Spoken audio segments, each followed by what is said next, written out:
السلام علیکم۔ میں انتہائی غریب گھرانے سے تعلق رکھتی تھی۔ ابا ایک معمولی مزارع تھے۔ بھلا ہم کہاں اور تعلیم کہاں۔ جب میں 16 سال کی تھی تو والد نے میری شادی اپنے ایک رشتہ دار کے بیٹے سے کر دی۔ یہ لوگ بھی ہماری طرح غریب تھے۔ سسر بوڑھا تھا اور شوہر ایک ذمہ دار کی زمین پر ہل چلاتا تھا۔ ہماری گزر بسر بہت مشکل ہوتی کیونکہ سسر کی 6 بیٹیاں تھیں اور 2 یتیم بھتیجیاں بھی ساتھ رہتی تھیں۔ اتنے بڑے کنبے کا بوجھ اکیلا میرا شوہر ہی اٹھاتا تھا۔ جس عمر میں میری شادی ہوئی مجھے اپنا بھی ہوش نہ تھا اور نہ اتنی عقل تھی کہ زندگی کے مسائل سمجھتی۔ میں تو زندگی کو بس ایک محنت و مشقت کی چکی ہی سمجھتی تھی۔ ہمارے تن پر بوسیدہ کپڑے ہوتے تھے۔ صبح لسی سے روٹی اور دوپہر پیاز کے ساتھ کھانا، بس یہی کچھ ہمارے پاس تھا۔ البتہ رات کو دودھ کا ایک گلاس ہر ایک کو مل جاتا تھا کیونکہ گائے ہمارے خاندان میں ایک فرد کی حیثیت رکھتی تھی۔ مجھے اچھی طرح یاد ہے کہ میں صرف 3 دن تک دلہن بنی رہی۔ اس کے بعد وہی کھیتوں میں جا کر کام کرنا، کنویں سے پانی بھر کر لانا، گھاس کاٹنا اور تندور پر روٹیاں پکانا۔ جو کچھ میکے میں تھا وہی سسرال میں ملا۔ 1 سال میں اللہ نے ایک بیٹا بھی دے دیا۔ بیٹے کی پیدائش پر ساس بہت خوش تھی۔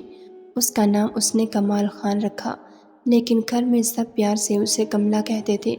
کملا 1 سال کا تھا جب ایک روز ایک عجیب حادثہ پیش آ گیا۔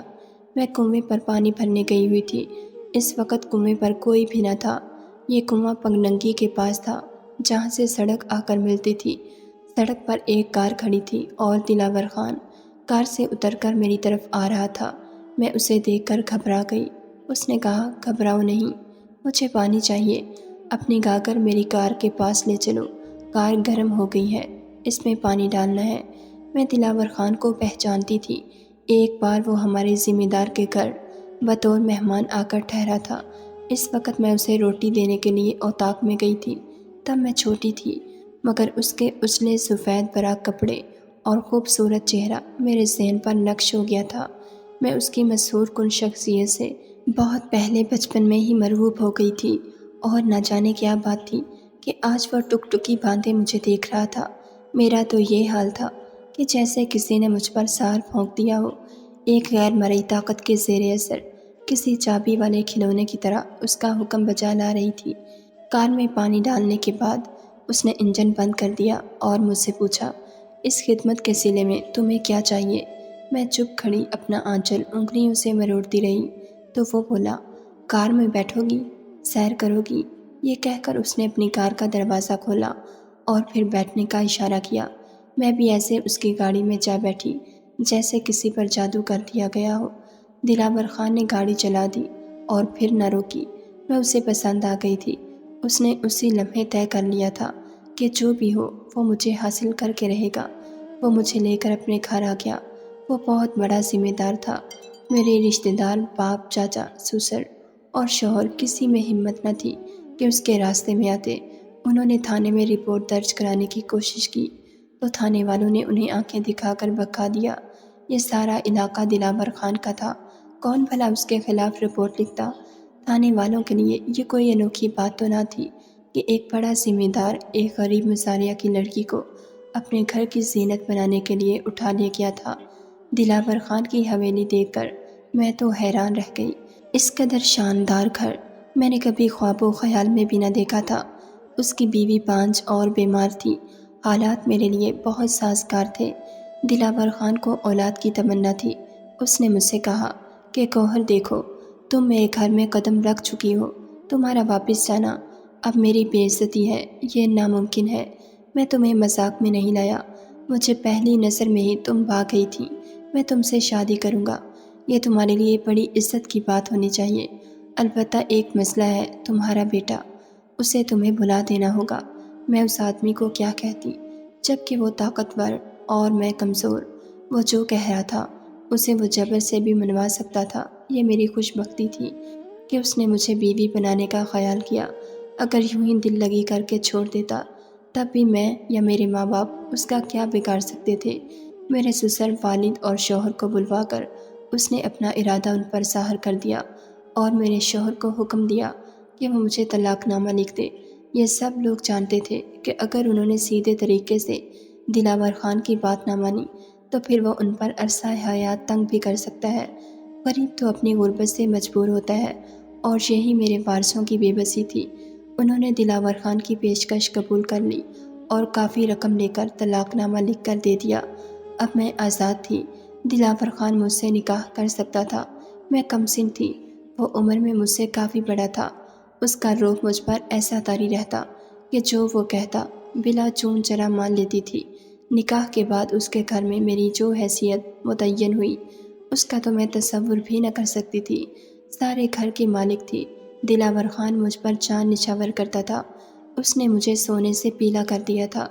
میں جو کڑی دھوپ میں کھیتوں میں جلتی تھی، آج ٹھنڈی حویلی میں سکھ چین اور آرام کی نیند سوتی تھی، اور نوکرانیاں میرے آگے پیچھے پھرتی تھی۔ میں سچ مچ بیکارن سے ملکہ بنا دی گئی تھی۔ بھلا ایسے نصیب کسی لڑکی کے ہو سکتے ہیں؟ شاید کروڑوں میں کوئی ایک ہی ایسی ہوتی ہوگی۔ میں جس قدر اپنی قسمت پر ناز کرتی کم تھا۔ میں غربت کے دہکتے ہوئے جہنم سے نکل کر دلاور خان جیسے بڑے آدمی کی عزت بن گئی تھی اور اس کے پیار کی چھاؤں تلے آ گئی تھی۔ میرے میکے والوں نے مجھ سے پھر کوئی ناتا نہ رکھا۔ ایک ماں تھی جس نے ساتھ نہ چھوڑا۔ وہ چوری چھپے ملنے آ جاتی تھی اور کبھی کبھی میرے بیٹے کملے کو بھی اپنے دوپٹے کی اوٹ میں لپیٹ کر لے آتی۔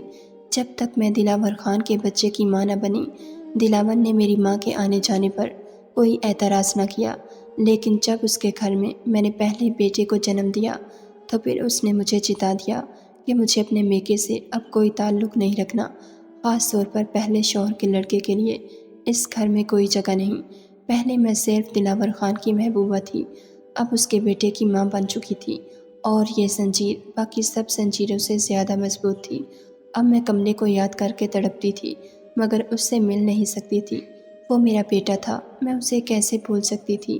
میرا ایک بیٹا تو سونے کے پالنے میں جھول رہا تھا، اور دوسرے بیٹے کو ضمیر پر بچھانے کے لیے دری کا ٹکڑا بھی میسر نہ تھا۔ کملے کے لیے چوری چھپے کچھ نہ کچھ رقم بیچا کرتی تھی، مگر اس سے میری تسلی نہ ہوتی۔ وہ ہر دم یاد آتا۔ اس سے جدائی کا مجھے بہت غم تھا، لیکن اس سے بھی زیادہ غم تو اس بات کا تھا کہ وہ غربت کے ہاتھوں ختم ہو رہا تھا اور میں مخملی بچھونے پر سوتی تھی۔ شاید بعض غم تقدیر میں اٹل ہوتے تھے، موت کی طرح۔ جتنی بھی خوشی ملے وہ غم نہیں ملتے، جب تک سانس چلتی ہے ساتھ رہتے ہیں۔ ایسا ہی غم مجھے اپنے بیٹے کملے کی جدائی کا تھا۔ زندگی کے دن بسر ہوتے رہے۔ دلاور خان کے گھر مجھے ہر طرح کا سکھ اور آرام ملا۔ اس شخص نے کبھی کوئی دکھ نہ دیا۔ میری ہر خواہش اس نے پوری کی۔ میں نے بھی اس کے عوض اس کے ہر حکم کی تعمیل کی، ایک اطاعت گزار بیوی بن کر اس کے دل کو سکون اور آرام پہنچایا، یہاں تک کہ کملے کو بھی بھلا دیا، اپنی ممتا کو بھی موت کی نیند سلا دیا۔ دلاور خان کے گھر میں نے 5 بیٹوں کو جنم دیا۔ میرے کالے بال ان کی محبتوں کی دھوتیا روشنی میں سفید ہو گئے۔ دلاور خان نے ساری زمین اپنی زندگی میں ہی میرے نام کر دی تھی۔ وہ مجھ سے کہا کرتا تھا کہ کیا خبر گوہر، تیرے لڑکے تجھ سے وفا کریں یا نہ کریں، اس لیے میں جائیداد ان کے نام نہیں کروں گا، میرے بعد تو خود ان میں بٹوارا کرتی رہنا۔ دلاور خان عمر میں مجھ سے کافی بڑا تھا۔ وہ مجھ سے پہلے ہی موت کی راہوں کا مسافر بنا۔ اس کے مرنے کے بعد پتہ چلا کہ تنہائی اور بے چارگی کیا شے ہوتی ہے۔ جب تک وہ زندہ تھا کسی بات کی پرواہ نہ تھی، اب ہر بیٹے کی خوشنودی کی پرواہ کرنا پڑتی۔ میرے سب بیٹے اپنے اپنے مشغلوں اور خوشیوں میں گم تھے، انہیں میری تنہائی اور بیوگی کا ذرا بھی احساس نہ تھا۔ بڑا بیٹا شادی کر کے الگ ہو گیا، وہ کبھی کبھار ہی میرے پاس آتا تھا۔ اس سے چھوٹا بھی اپنی بیوی کا غلام بن گیا۔ تیسرا حیدرآباد اور چوتھا نواب شاہ میں پڑھتا تھا۔ 5واں اور سب سے چھوٹا بیٹا گھر پر ہی رہتا، مگر گھر بار اور کام کاج سے کوئی دلچسپی نہ تھی۔ وہ سارا دن کار لے کر گھوما کرتا اور اکثر راتوں کو گھر سے غائب رہتا۔ دوستوں نے اس کا دماغ خراب کر دیا تھا، کسی کو خاطر میں نہ لاتا۔ مجھ سے بھی وہ سیدھے منہ بات نہ کرتا۔ پڑھائی سے اسے کوئی رغبت نہ تھی۔ میٹرک بھی اس نے بڑی مشکل سے پاس کیا۔ جس قدر سکھ مجھے دلاور خان کی ذات سے ملا، اتنا ہی دکھ اس کے بیٹوں نے پہنچایا۔ مجھے ان 5 سے بے حد محبت تھی، یہ میرے لختے جگر تھے۔ اب میں بوڑھی ہو چکی تھی۔ 5 بیٹے دلاور خان کی طرح ماشاءاللہ قداور اور جوان تھے۔ میں انہیں دیکھ کر جیتی تھی۔ دل یہی چاہتا تھا کہ ایک پل کے لیے بھی یہ میری نظروں سے اوجھل نہ ہو۔ میرا ان کے سوا کون تھا؟ مکہ چھوڑے مدت گزر چکی تھی۔ وہ غریب مزارے تھے دلاور خان کی حویلی میں۔ ان کے لیے جگہ کہاں تھی؟ میں ان کے لیے اور وہ میرے لیے مر چکے تھے۔ دولت کی تفریق نے سارے رشتے ناطے مدتوں پہلے ہی توڑ دیے تھے۔ جب تک دلاور خان زندہ رہا تھا مجھے اس نے تنہائی کا احساس نہ ہونے دیا۔ دلاور خان محبت کا ایک ایسا سمندر تھا جس میں ڈوب کر میں نے اپنا ماضی بھلا دیا تھا، یہاں تک کہ اپنی کوکھ کے جائی کو بھی بھلا بیٹھی تھی۔ حالانکہ وہ مجھے بھولتا نہ تھا۔ ہر لمحہ قدم قدم پر کملے کی یاد میرے دل میں چٹکیاں کاٹتی رہتی تھی، مگر ان 5 بیٹوں نے مجھے اس کی جانب جانے نہ دیا۔ مجھے تو ان سے یہ بات بھی چھپانی پڑی تھی کہ ان کا ایک بھائی اور بھی ہے، کیونکہ وہ ان کے سوتیلے باپ کا بیٹا تھا، ایک غریب ہاری کا بیٹا تھا۔ وہ ہاری جوان کے مظاہرے ہوتے تھے۔ یہ کیسے کسی نوکر کو اپنا بھائی کہلوانا پسند کر سکتے تھے؟ وہ بیچارہ کیا ان کی برابری کرتا؟ لیکن میں ماں تھی، کب تک اپنے اندر کی عورت کی آواز کو دبا کر رکھتی؟ اب جب کہ یہ لڑکے میری پرواہ نہ کرتے تھے مجھے اس بیٹے کی اور بھی زیادہ یاد ستاتی تھی جو مجھ سے ساری عمر جدا رہا تھا۔ میری کوئی بیٹی بھی نہ تھی جو غمگسار بنتی۔ بڑے بیٹے جو شادی شدہ تھے وہ کبھی عید تہوار پر پل دو پل کے لیے آ جاتے، ورنہ ان کے گھر بھی دور تھے، میں وہاں جا نہیں سکتی تھی۔ دلاور خان کی بھی ہدایت تھی کہ تم کبھی بہوؤں کے در پر خود چل کر نہ جانا، اس سے تمہارے رتبے میں کمی آ جائے گی اور وہ کسی دن تمہیں بے آبرو بھی کر دیں گے۔ چھوٹے تینوں بیٹے ہمیشہ اس وقت میرے پاس آتے جب انہیں رقم کی ضرورت ہوتی۔ بینک سے روپیہ نکلوانے کے لیے میرے دستخط ضروری تھے، بس اسی لمحے وہ میری خوشامد بھی کرتے تھے، ورنہ وہ میرے دکھ سکھ کے ساتھی نہیں تھے۔ کچھ دنوں سے مجھے کملے کی یاد بڑی شدت سے آ رہی تھی۔ جب تک دلاور خان زندہ رہا میں اس سے ملنے سے مجبور رہی، کیونکہ وہ کسی ہاری مزارے یا نوکر سے میرا رشتہ باقی نہ رہنے دینا چاہتا تھا۔ لیکن اب میں آزاد تھی۔ اب تو ہر دم یہی جی چاہتا تھا کہ کسی طرح پر لگ جائیں اور میں اڑ کر کملے کے پاس جا پہنچوں۔ آخر کار ایک دن میں نے اپنے سارے بیٹوں کو بتا دیا کہ میں اب تمہارے بھائی کملے کے بغیر نہیں رہ سکتی اور اس سے ملنا چاہتی ہوں۔ میرا یہ کہنا تھا کہ سارے لڑکے سیخ پا ہو گئے اور خفا ہونے لگے اور کہا کہ میں ایسی بات ہی منہ سے نہ نکالوں جو ان کے خاندان کے وقار کے شایان شان نہیں۔ میں مایوس ہو گئی، سوچا کہ اس طرح تو کبھی اپنے کملے سے نہ مل سکوں گی، لہٰذا میں نے ان سب سے چھپ کر ہی کملے سے ملنے کا منصوبہ بنایا۔ جب پہلی بار اس کے سامنے گئی تو وہ ہکا بکا رہ گیا، جلدی سے چارپائی سے اٹھ کر میرے قدموں میں بیٹھ گیا۔ اس کے آنسو میرے پیروں پر گرنے لگے، وہ اتنا رویا کہ میرا دامن تر ہو گیا۔ بڑا دکھ ہوا اس کی حالت دیکھ کر۔ میری ممتا نے خود سے شرما کر میرے ہی دوپٹے کے پلوں میں منہ چھپا لیا۔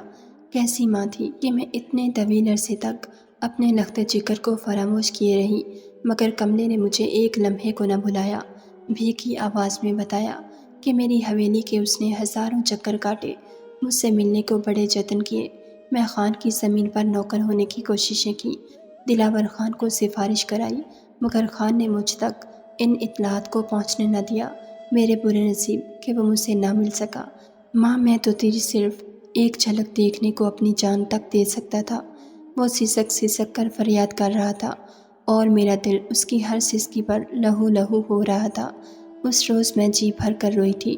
وہ مجھے آنے نہ دیتا تھا، بار بار پاؤں پکڑ کر کہتا تھا، ماں اللہ کے لیے اب تو نہ جا، میرے دل میں یہ بڑی حسرت ہے کہ تو اب میرے ہی ساتھ رہے اور میں عمر بھر تیرے قدموں میں بیٹھا رہوں، آخری دم تک تیری خدمت کروں۔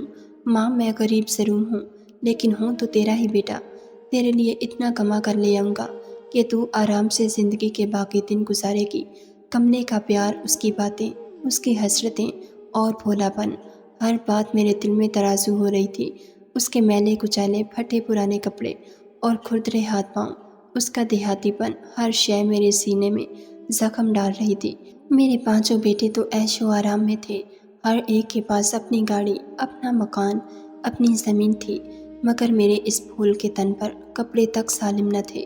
میں اس کی بد نصیبی پر حیران تھی کہ جس نے کملے سے ماں باپ کا پیار چھین لیا تھا، جس کو سخت مشقت کے باوجود پیٹ بھر کر کھانا نصیب نہ تھا، بڑی مشکل سے اس نے مجھے جانے دیا، دور تک چھوڑنے پیچھے آیا، بار بار التجا کر کے کہتا، ماں اللہ کے لیے اب نہ جا، میری غربت سے نہ ڈر، میں اتنی محنت کروں گا کہ تو سکھی رہے گی۔